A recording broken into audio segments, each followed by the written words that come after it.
अभी पिछले जब यहाँ पे कुछ साथीगण यहाँ बैठे थे, कुछ लोगों को मेरी बात बुरी लगी। मैंने बोला था पहले मैंने एक बात बोली थी कि बाबा साहेब के द्वारा दिए गए संविधान के अनुसार इस आरक्षित सीटों से राजस्थान से जीते चुने गए जो विधानसभा में बैठे जो लोग हैं, लोकसभा में बैठे जो लोग हैं, वो लोग हमारे लिए कब बोलते हैं? नहीं बोलते ना। आज हमारे बीच में आए तो सवाल, चंद सवाल कर लिए तो क्या गलत कर दिया? एक मिनट सुनिए, गलत नहीं किया। ये सवाल करने चाहिए। आज नहीं तो कब करोगे? आज यहाँ भीड़ इकट्ठी, एक माहौल बना पड़ा है, हमारे साथ में अत्याचार हुआ है, आकर के यहाँ बैठकर राजनीति करने आ गए। रोज हमारे बहन बेटे के साथ अत्याचार होता है, जुल्म होता है, उनके साथ रेप गैंगरेप जैसी संगीन वारदातें होती है। तब कहां जाते हैं ये लोग? कहीं नजर नहीं आते। आज राजस्थान में पिछले 4.5 जो साल निकल चुके हैं, यह सिलसिला चालू हुआ था अलवर के थानागाजी से, जहां एक हमारी बहन के साथ में सरेआम गैंगरेप हुआ था। और आज भी इसी तरीके से ये घटनाएं घटित हो रही है इस गहलोत सरकार में। आज इस कांग्रेस राज में, जहां गहलोत जी एक तरफ कहते हैं हम दलित हितैषी हैं, क्या कहते हैं? हम दलित हितैषी हैं। अरे आप दलित हितैषी हैं तो इन दबे कुचलों को क्यों दबा रहे हैं? आप इनकी आवाज क्यों नहीं उठा रहे? क्यों इनको न्याय नहीं देते? आप दलित हितैषी कहते हैं अपने आप को। आपके 4 कैबिनेट मंत्री, हमारे एससी के 4 कैबिनेट मंत्री, उन्हें विधायक बना दिया, उन्हें कैबिनेट मिनिस्टर बना दिया, लेकिन फिर भी किसी भी प्रकार से समाज की आवाज उठाने में सक्षम नहीं है। जैसा कि सुबह हमारे बीच में एक मंत्री जी आए थे कि मेघवाल समाज का मामला है, जाकर के उनको मीठी गोली दे करके आओ, आकर के बैठ करके कि 10 लाख रुपए दे देंगे, जैसे कोई भिखारी को भीख देने आए थे ना? आए थे कि नहीं आए थे? शर्म आनी चाहिए गोविंद राम मेघवाल जी को। कैबिनेट मिनिस्टर कहते हैं अपने आप को, और अपने आप को कहते हैं मैं मिनिस्टर हूं, मैं विधायक हूं, मैं एससी का प्रतिनिधित्व करता हूं।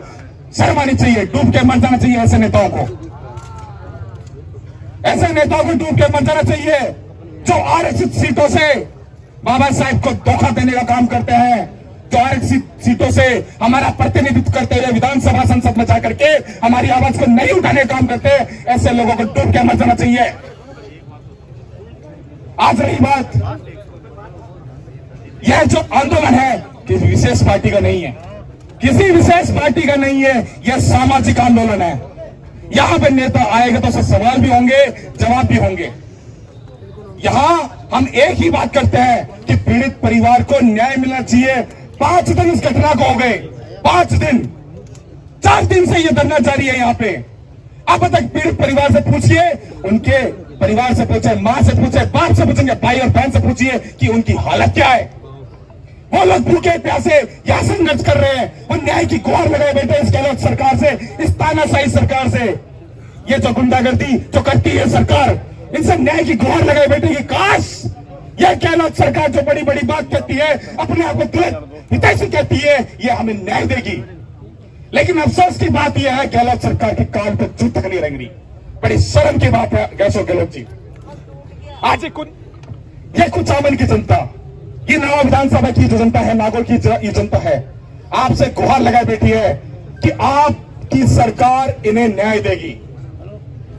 बड़े शर्म की बात है, अगर यह पीड़ित परिवार आज जो न्याय की गुहार लगाए बैठा है, इसको न्याय नहीं मिलता है, तो यहां ये लोकतंत्र की हत्या है। यहां केवल हमारे भाई चुन्नीलाल की या फिर हमारे भाई राजू की हत्या नहीं है, ये लोकतंत्र की हत्या है। तो साथियों, मैं बार बार जो बात कह रहा हूं, जो वोट की बात है, कि जो वोट की ताकत है उसे समझ जाओ। क्योंकि जब आपके अपने लोग, आपके बीच में संघर्ष करने वाले लोग जब विधानसभा और संसद में होंगे, तो आपको इस तरीके से थानों के बाहर, कोर्ट कचहरी के बाहर इस तरीके से ये धरने, प्रदर्शन, आंदोलन करने की जरूरत नहीं पड़ती है। समझने वाली बात है, जो समझदार होगा समझ गया इस बात को। क्योंकि बाबा साहब, बहुजन, हमारे बहुत से महापुरुष है जो इस बात को समझा रहे हैं। उन्होंने अपना जीवन, उन्हें त्याग कर दिया, बलिदान दे दिया, अपने बच्चों को कुर्बान कर दिया। फिर भी हम लोग नहीं सोच पा रहे हैं। और यहाँ पे सभी लोग जो धरना देके बैठे हैं, सभी से अनुरोध है, शांति बनाए रखें। हमें किसी भी प्रकार का जो अनुशासन है उसको नहीं तोड़ना है, अनुशासन बनाए रखना है।